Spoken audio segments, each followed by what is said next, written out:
The marsh was never empty. It breathed, it whispered, it remembered. People believed you could disappear there, swallowed whole by the mud and reeds. But in truth, it was a place where you could finally be found. Emma Larsen learned that early, long before the whispers had a name. She was just 6 years old when her mother left. She didn't cry. She just stood on the rickety porch of their stilt house and watched her mother as figure shrank down the narrow dirt path until it vanished completely. The marsh seemed to understand, accepting her silence the way it accepts the morning mist. Her father stayed longer. He was a man of the tides, a man who spoke the language of the birds and the water. He taught her everything he knew, how to read the currents, how to identify the call of a heron, and the most important lesson of all, that the water never lies. Then one day, his small fishing boat just didn't come back.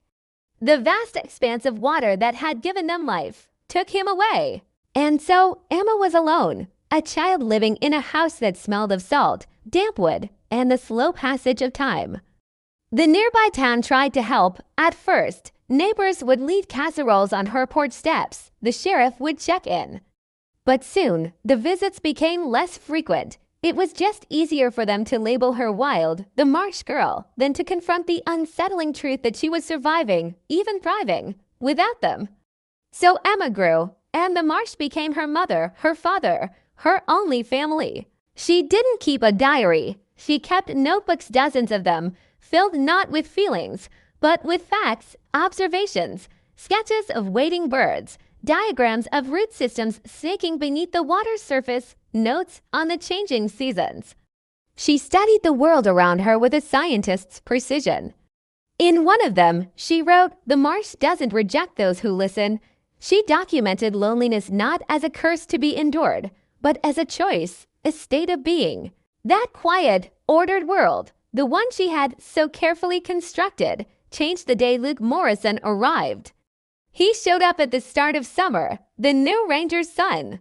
He was tall, a little awkward, and so obviously city-made. Everything about him was too loud for the marsh's delicate soundscape: his voice, his footsteps, even the bright colors of his clothes. He was an intrusion, but then he started to learn. He learned the value of silence. He saw her for the first time at dawn. Emma was standing knee-deep in the shimmering water, the early morning light wrapping around her like a protective cloak, as if the marsh itself was holding her. He'd stumbled upon her by accident while exploring. "I'm sorry," he said, his voice softer than she'd ever heard it. "I didn't mean to disturb you." She just looked at him and gave a slow, deliberate nod. And somehow, that single gesture was enough. It was an invitation. He came back. Again and again. He didn't push or pry. He just listened. He learned to see the world through her eyes. She showed him the hidden paths, the ones the tides erased and redrew each day.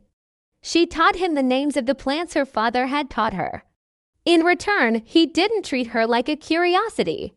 He treated her words, her knowledge, like something sacred. Love, for them, didn't ignite in a flash. It grew slowly, deliberately, like the ancient cypress trees rooting itself deep in the rich, dark soil of the marsh. Luke became the first person Emma ever truly let into her world.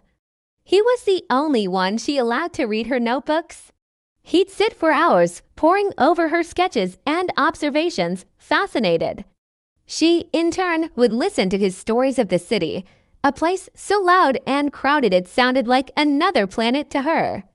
"You're not strange," he told her once, looking up from a page filled with drawings of dragonfly wings. "You're real, more real than anyone I've ever met." It wasn't in that moment that she fell in love with him, but it was the moment she stopped being afraid. Then autumn came, painting the marsh in shades of gold and rust, and Luke had to leave for college. He promised to write, and he did. Letters arrived, filled with his life, his studies, his longing for the quiet of the marsh. Then the letters became fewer, further between. And then they stopped altogether. Silence returned, but Emma didn't blame him. She wasn't angry. The marsh teaches you that not everything that leaves is a betrayal. Some things just move on following a different current. The body was found in the spring. Richard Hale, a developer from out of state, face down in the murky water where the currents were known to be treacherous. Everyone knew who he was. He was the man who wanted to drain the marsh, to dredge the life out of it and build a luxury resort. He threatened locals, filed lawsuits, pushed and bullied his way around town, viewing the ancient ecosystem as nothing more than a barrier to profit. And almost immediately, suspicion turned to the marsh girl, to Emma. The whispers started again, this time laced with something darker. She knew the land better than anyone. She hated him for what he wanted to do. She's wild enough to do it. The sheriff, a man who'd known her since she was a child, watched her with new, wary eyes. He came to her house on stilts, his face grim. "Did you kill him, Emma?" he asked, his voice low. She looked out at the water, at the place that held all her secrets. "The marsh doesn't kill," she said calmly.